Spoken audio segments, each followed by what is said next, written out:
नमस्कार, मैं हूं संदीप चौधरी। आज सीधा सवाल में हम बात करेंगे चुनाव की, 2024 के लोकसभा चुनाव की और ईवीएम की, इलेक्ट्रॉनिक वोटिंग मशीन। कल से पहले चरण का चुनाव शुरू हो जाएगा। पहले चरण के लिए 102 सीटों पर 17 राज्य और 4 केंद्र शासित प्रदेशों में बटन दबाए जाएंगे ईवीएम के। 7 चरण में यह पूरी प्रक्रिया मुकम्मल होगी। 1 जून को और 4 जून को वोटों की गिनती होगी। अब ये तो आप जानते हैं, और लोकतंत्र में यही आपका अधिकार भी है। अधिकार तो है, हक तो है, जिम्मेदारी भी है। तो बटन जरूर दबाइएगा जब आपके इलाके में वोटिंग हो रही हो। लेकिन चुनाव में हार जीत तो होती है, पर पारदर्शिता बेहद जरूरी हो जाती है। लोकतंत्र मजबूत रहे, उसके लिए जहां आपने बटन दबाया है वहीं वोट गया है या नहीं, यह बहुत महत्वपूर्ण हो जाता है। और पिछले कुछ सालों में आपने देखा होगा, जब चुनाव आते हैं ईवीएम पर सवाल भी होता है और बवाल भी कटता है जमकर। और इस बार भी कुछ ऐसा ही हो रहा है। सुप्रीम कोर्ट में एक याचिका पर सुनवाई भी चल रही है कि जो ईवीएम में बटन दबाया जाए और उसके बाद एक पर्ची निकलती है, वीवीपैट जिसे कहते हैं, voter verifiable paper audit trail, कि भाई जहां आपने बटन दबाया वहीं दर्ज हुआ है। अब अर्जी क्या है कि जी 100% मिलान किया जाए। जहां जहां वोट डली है उसकी पेपर ऑडिट ट्रेल भी, और उसको भी एक बैलेट बॉक्स में डाल दिया जाए और उसकी गिनती कर ली जाए। तो दूध का दूध, पानी का पानी हो जाएगा। अभी मौजूदा हालात में दरअसल किया क्या जाता है, यह भी आपकी जानकारी के लिए अहम हो जाता है। जो ईवीएम होती हैं उनमें से रैंडम कहीं से भी आप चुनकर 5% ईवीएम एक लोकसभा क्षेत्र की उनको लिया जाता है और उसका वीवीपैट के साथ मिलान किया जाता है 5%। अर्जी यह है कि 100% होना चाहिए। 2019 में भी यह मामला गया था सुप्रीम कोर्ट के सामने। तब सुप्रीम कोर्ट ने ऑब्जर्वेशन दी थी कि भाई 50%, तब 50% की बात हो रही थी कि भाई जितने बटन दबे हैं, जितनी ईवीएम हैं, 100 हैं, तो उनमें से 50 में मिलान कर लिया जाए वीवीपैट के साथ। कि जी 5 से 6 दिन विलंब हो जाएगा नतीजे घोषित करने में, तो विलंब हो जाए 5-6 दिन का।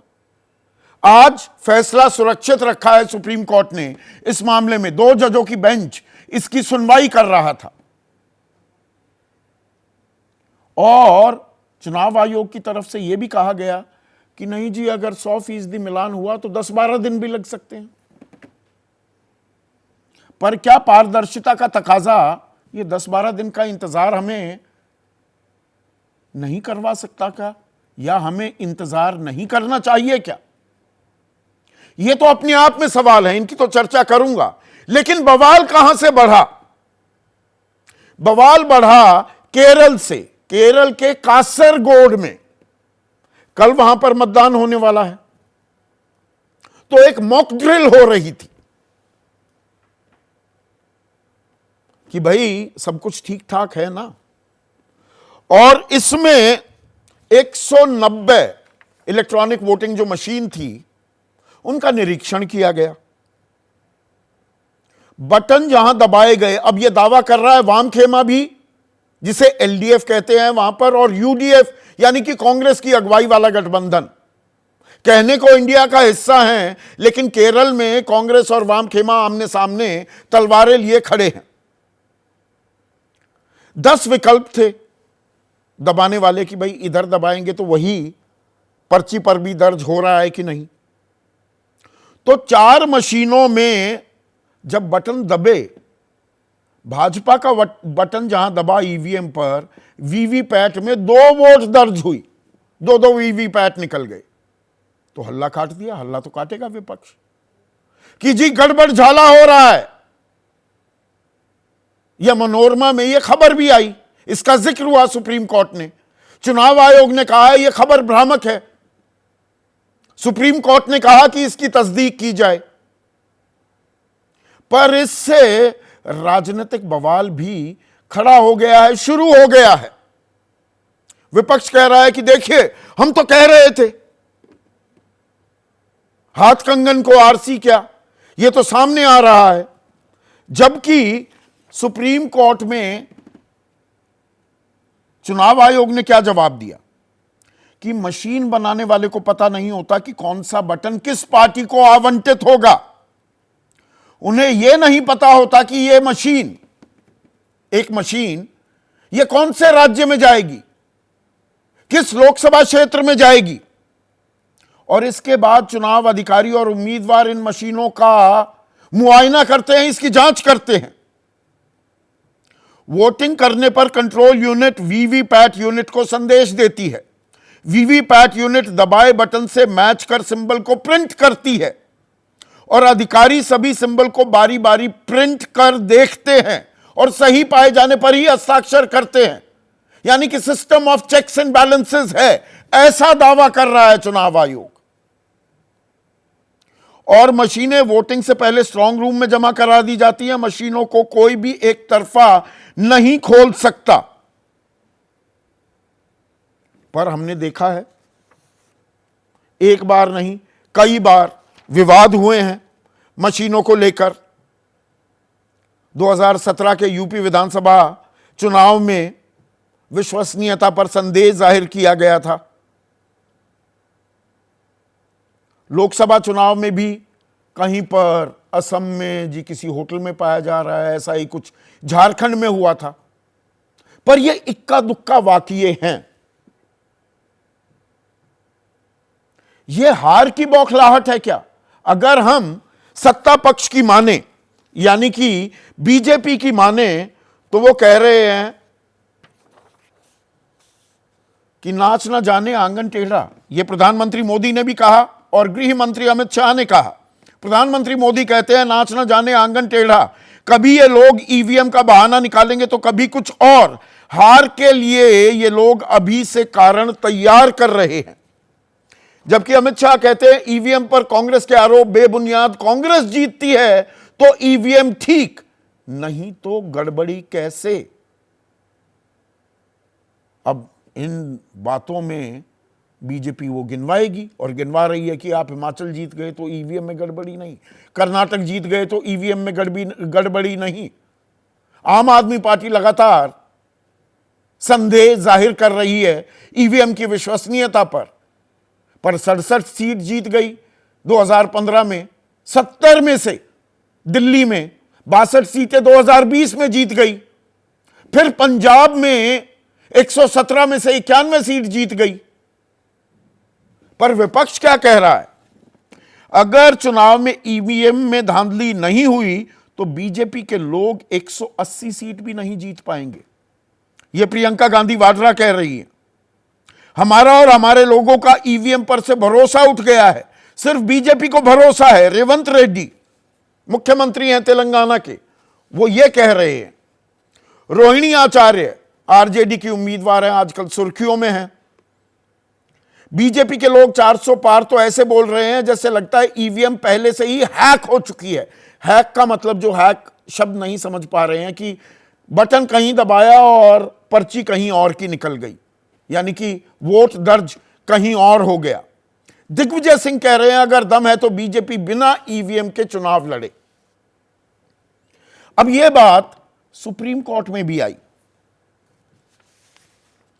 और 2 जजों का जो ये बेंच था, जस्टिस संजीव खन्ना और जस्टिस दीपांकर दत्ता, इन्होंने कुछ सवाल जवाब भी किए। एडीआर ने ये याचिका दाखिल की थी, उनके वकील प्रशांत भूषण थे।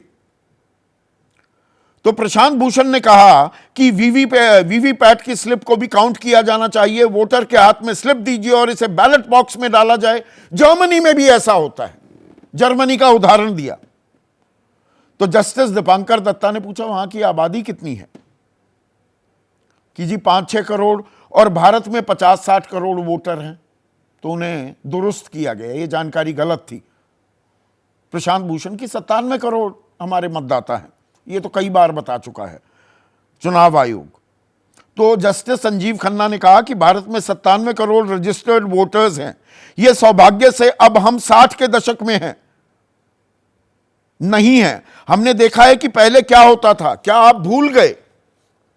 तो इस पर प्रशांत भूषण ने कहा कि क्या आप बूथ कैप्चरिंग का जिक्र कर रहे हैं, कि बूथ कैप्चरिंग तो भूल जाइए, वैसे भी इस बहस में ना पड़िए, पर बूथ कैप्चरिंग होती थी, ये एक हकीकत है। मेरे होम स्टेट पश्चिम बंगाल की आबादी जर्मनी से ज्यादा है, इस तरह सिस्टम को गिराने की कोशिश ना करें, जस्टिस दीपांकर दत्ता ने यह बात कही। साथ ही यह भी सवाल पूछा कि आप तो कह रहे हैं कि अधिकांश वोटरों को भरोसा नहीं है ईवीएम पर, यह डेटा कहां से लेकर आए? तो उन्होंने सीएसडीएस लोक नीति का जिक्र किया कि यह तो निजी सर्वेक्षण है, हम इसको आधार नहीं मानते। अब यह भी एक पक्ष है। दिलचस्प इसमें मैं आपको बात बताता हूं। दिलचस्प बात क्या है,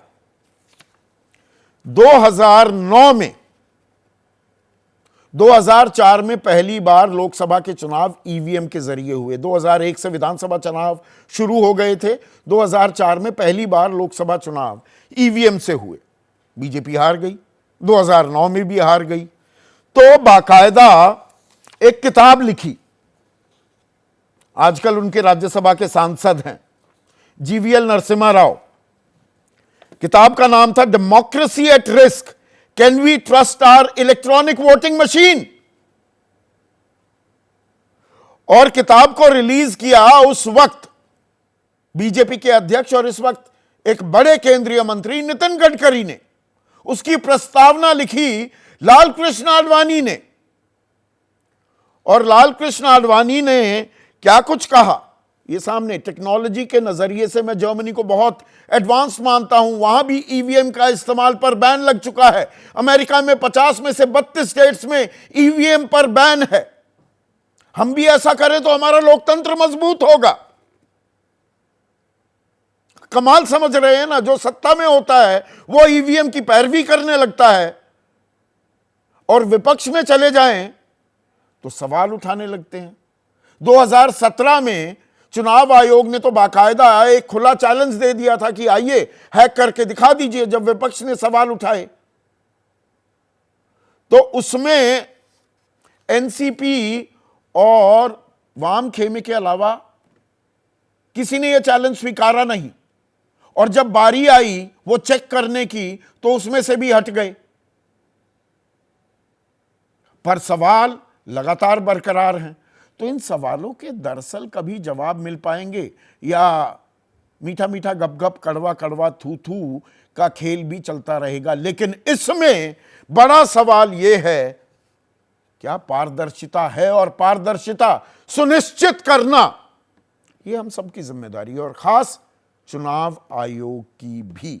ऐसे में आज का सीधा सवाल, हार का डर सताए, विपक्ष ईवीएम चिल्लाए, और पारदर्शिता का सवाल, वोटिंग मशीन पर बवाल। जैसे ही घड़ी का काटा दोपहर 2:30 पे आए, बबीता जी का दिल सास बहू साजिश के लिए मचल जाए। और ये है इनकी बहू, पूरे दिन ऑफिस की टेंशन हो जाए गॉन जब ये करें अपना फेवरेट शो फ्री टाइम पे ऑन। इनकी तरह आप भी देखिए अपना फेवरेट शो अपने टाइम पर और डाउनलोड कीजिए एबीपी लाइव ऐप अपने स्मार्ट टीवी पर।